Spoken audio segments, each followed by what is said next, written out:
صدر پرویز مشرف صاحب نے اب جو باتیں میں کہہ رہا ہوں ان میں سے بعض باتیں میں نے اپنے عید الاضحیٰ کے خطبے میں بھی کہی تھی، پرسوں جو جمعہ کا خطاب میں نے کیا اس میں بھی کہی، لیکن آج کے مضمون کو مکمل کرنے کے لیے مجھے انہیں کچھ اختصار کے ساتھ دہرانا پڑے گا۔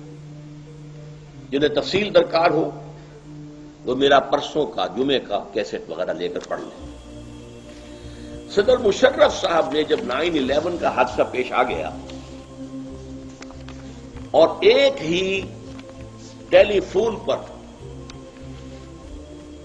وہ بتاشے کی طرح بیٹھ گئے، یو ٹرن لے لیا، دھمکی سے مر گیا کہ نہ باب نمرد تھا،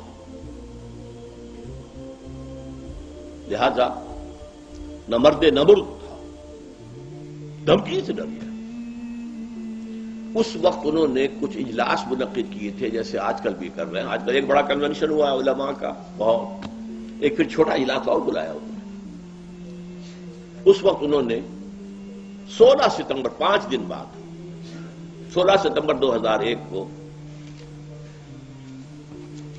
صبح کے وقت تو ایک کنونشن بلایا تھا صحافیوں کا، وفد، کنونشن نہیں کہنا چاہیے، اور آفٹر نون میں دوپہر کو علماء و مشائخ کا۔ میں نہ علماء میں سے ہوں سکہ بند اور نہ میں مشائخ میں سے ہوں، لیکن مجھے پتہ نہیں کیسے بلا لیا، مجھے اللہ تعالیٰ کو کچھ کہلوانا تھا تو کوئی شکل پیدا کی۔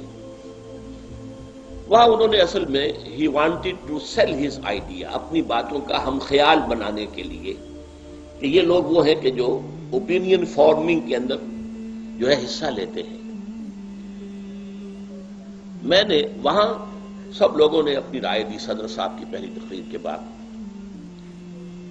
اور مجھے کچھ غصہ چڑھتا گیا کہ اگرچہ ایک حق بات تو سب نے کہی کہ جناب ابھی تک کوئی جرم ثابت نہیں ہوا ہے، نہ اسامہ کے خلاف اور نہ طالبان کے خلاف، تو بغیر جرم کے سزا دینا ثبوت کے یہ عدل و انصاف کے اصولوں کے خلاف ہے۔ کہا ذرا دبی زبان میں، اور اس کے ساتھ ہی کچھ لوگوں نے بڑا چاپلوسانہ انداز اختیار کیا۔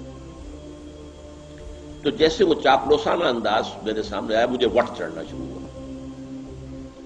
اتفاق سے میں آخری تھا اس میں، اس لیے کہ میں صدر صاحب کے ساتھ کی کرسی پر بیٹھا ہوا تھا بائیں ہاتھ، دائیں ہاتھ سے انہوں نے شروع کیا تھا اوپینین لینا، تو ہوتے ہوتے آخر میں میری باری آئی۔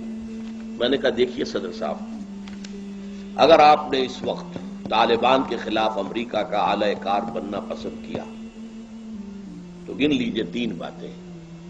اولاً یہ عدل و انصاف کے اصولوں سے بغاوت ہوگی، وہی بات جو سب نے کہی تھی کہ ابھی کوئی جرم ثابت نہیں ہے، عدل و انصاف کے خلاف ہے کہ سزا دی جائے بغیر جرم کے ثبوت۔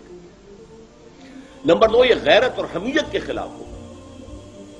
ہم نے ایک حکومت کو سپانسر کیا، طالبان کو پاکستان بے نظیر کے دور میں، اور بابر اس وقت جو تھے وزیر داخلہ، ان کے ذریعے سے سپانسر کیا گیا، امریکہ سپانسر کرنے والوں میں شامل ہے، اور ہم نے اس کو تسلیم کیا۔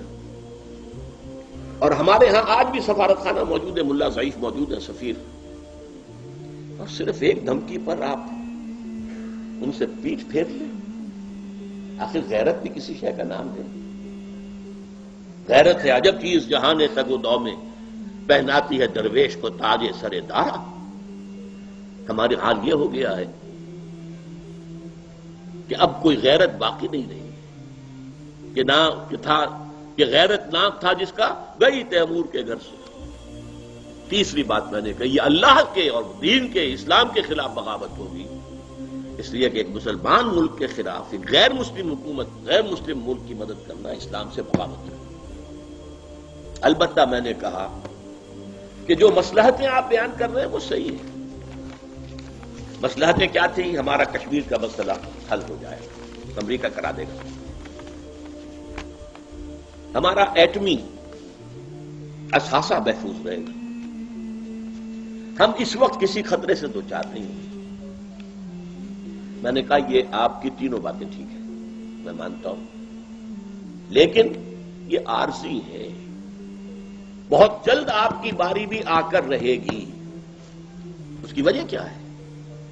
ان تمام واقعات کے پیچھے اصل سازش اسرائیل کی ہے، امریکہ کی نہیں ہے۔ یہ تو اسرائیل کی سازش ہے، اور اسرائیل کا سب سے بڑا ٹارگٹ پاکستان ہے۔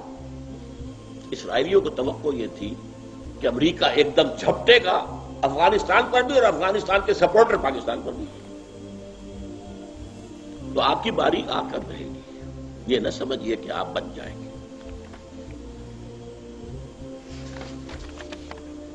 مجھے افسوس ہے، اور یہ میں نے افسوس ظاہر کیا تھا عید الاضحیٰ کے موقع پر بھی، پھر اپنے جمعے میں بھی، مجھے خوشی نہیں ہے کہ میری پیشین گوئی حرف بحرف ثابت ہوئی صحیح، افسوس ہے، لیکن مجھے بھی یہ توقع نہیں تھی کہ اتنی جلدی معاملہ ہو جائے۔ آج کیا صورت ہے، ایک ایک کر کے وہ مصلحت ہم سے دامن چھڑاتی جا رہی ہے۔